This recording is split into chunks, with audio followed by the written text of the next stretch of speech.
Alefas Saida.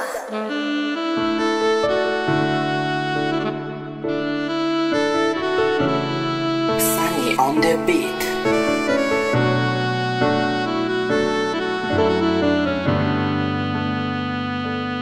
Famataran'orenen kisaka ihany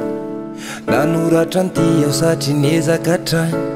tsy haneriny anjara na de mba fanirina nihita tananao na anio na ny aorina lazainao manofy angamba na lasa-dala raha mba teo anao arya de iza no andrara tsy akory an'olo kafy anao fa mba tsy sahala tao apotsika azany eto fa ianao voarara rano efa ndoalika mividy ao anatiko aho sady izidizany masoandro midanika aho de rehefa manatrika de tsikinao sarika foko mandoalika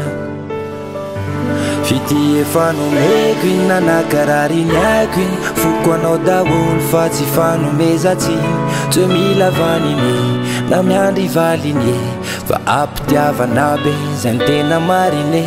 so lasa falemeka metoera rotinao fa disoko arivera toka mba de otinao kanefa eto ihany aho raha tianao eto any aho fa iny fitiavaniko zay fanomeko anao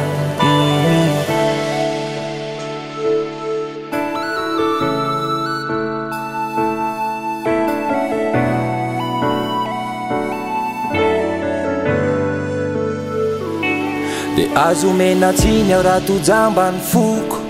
ny olona mety teny hoe le tingamba mifoka dizidizinaanao teny any efa tsy mitroka na kivikivy ary aho de mbola tsy maintsy mitraka maimepitarabe atsy voadonany fiara ka defa vo fitiavana voadonany tsara baradratreny aho sady be takopery atao anatin'ny maizina atao ao amin'ny tadiny very rano efa ndoalika mividy ao anatiko aho sady izidiziny masoandro midanika aho de rehefa manatrika de tsikinao sarika foko mandalika fidy efa nomeko iny nanakarariny aiko iny foko anao daholo fa tsy fanomezatsiny tsy mila valine na miandry valine fa ampitiavana be zay ny tena marine so lasa falemeka metoara rotinao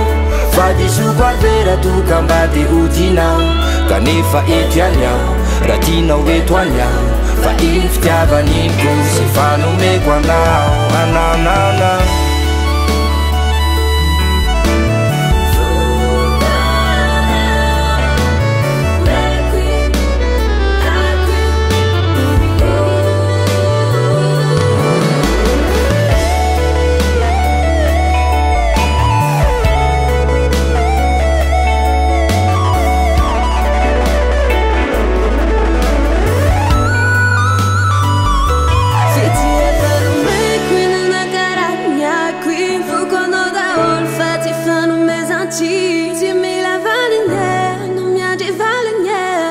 Amtiavana veze tena marine so lasa falemeka metoara rotinao fa disoko arivera toka mba de otinao kanefa eto any aho raha tianao eto any aho fa iny fitiavaniko zay fanomeko anao